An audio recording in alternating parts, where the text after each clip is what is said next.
Priča o gradu. Odustajem od svih traženja pravde, istine. Odustajem od pokušaja da ideale podredim vlastitom životu. Odustajem od svega što sam još jučer smatrao nužnim za nekakav dobar početak ili dobar kraj. Vjerojatno bih odustao i od sebe sama, ali ne mogu. Jer tko će ostati ako se svi odreknemo sebe i pobjegnemo u svoj strah? Kome ostaviti grad? Tko će mi ga čuvati dok mene ne bude? Dok se budem tražio po smetištima ljudskih duša? Dok budem onako sam bez sebe glavinjao, ranjav i umoran, u vrućici? Dok moje oči budu rasle pred osobnim porazom? Tko će čuvati moj grad? Moje prijatelje? Tko će Vukovar iznijeti iz mraka? Nema leđa jačih od mojih i vaših. I zato, ako vam nije teško, ako je u vama ostalo još mladenačkog šaputanja, pridružite se. Netko je dirao moje parkove, klube na kojima su još urezana vaša imena, sjenu u kojoj ste istodobno i dali i primili prvi poljubac. Netko je jednostavno sve ukrao, jer kako objasniti da ni sjene nema? Nema izloga u kojem ste se divili vlastitim radostima. Nema kina u kojem ste gledali najtužniji film.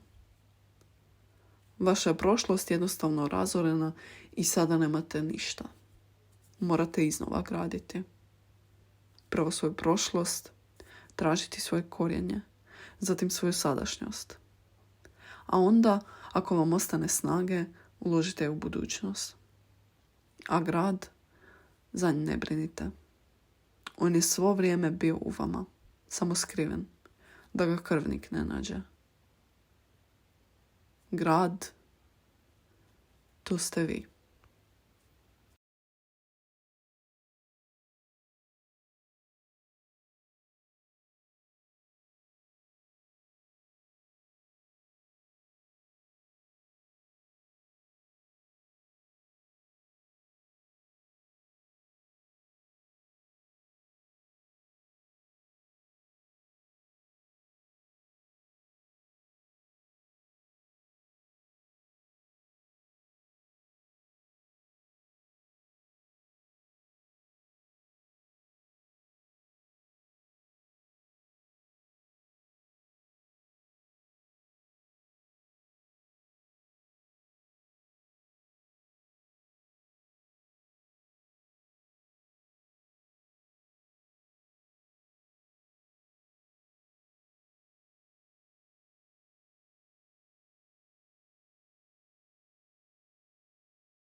donese na, da tako kažem, na nekako nepoznatu lokaciju.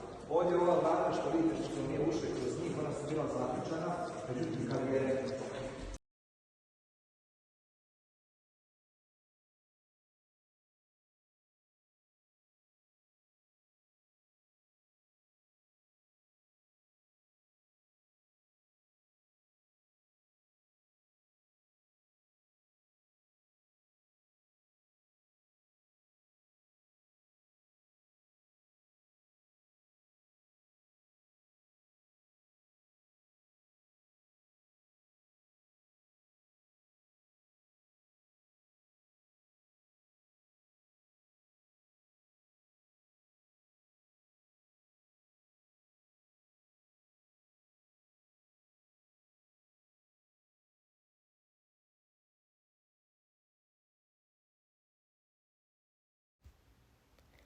Siniša Glavašević priča o neprijateljima.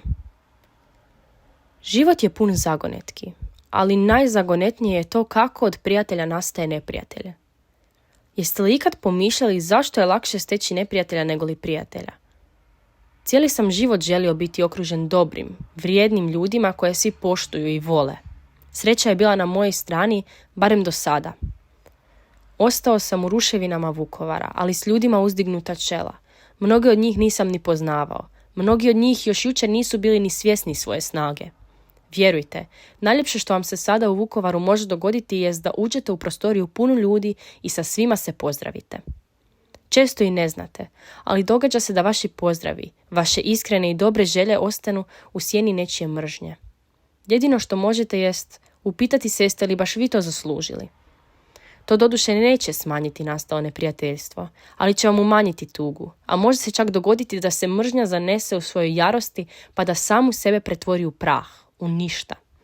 A može se dogoditi da mrak zadavi svaku ružnu misao. Ali to se može dogoditi tek ako je u svijetu ostalo makar malo ljubavi. Zato, ako je u vama ima, ne štedite je. Podijelite, dajte dijelić svoje ljubavi prvome do sebe i bit će manje neprijatelja. Za početak, dovoljno je i to.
Srca, a srce na kraju grada. Tamo je ona kuća, što povratku mom se nada. Tamo je ona kuća, što povratku mom se nada. Jesam li u Vukovaru i kuram kroz Zagreb teče, svoju čašu tuge ispijam svaku večer. Jesam li u Vukovaru, ili kuda kroz Zagreb teče, i svoju čašu tuge ispija svaku večer.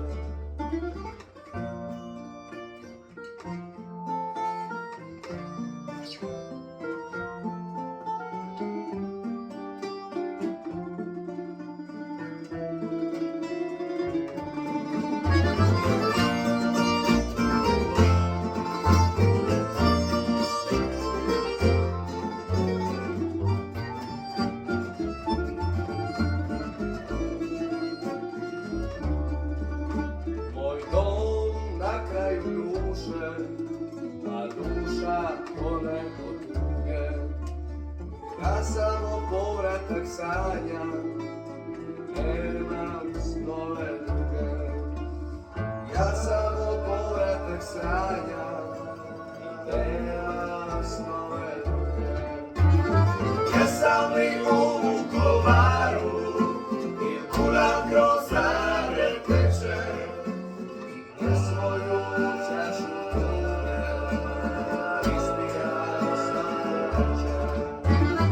Jesam li u Vukovaru, ili kuda kroz Zagreb teče, i svoju čašu tuge ispija svaku večer.